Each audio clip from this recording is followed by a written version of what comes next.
livestock, and dairy value chains.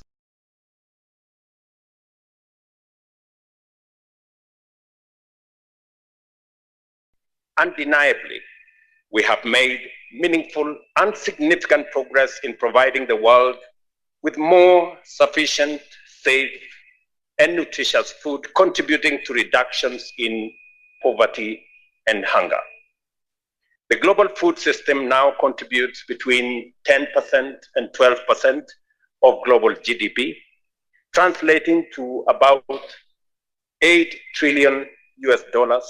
This progress has improved livelihoods, created new opportunities, and raised living standards for millions worldwide. However, this encouraging trajectory is not universal.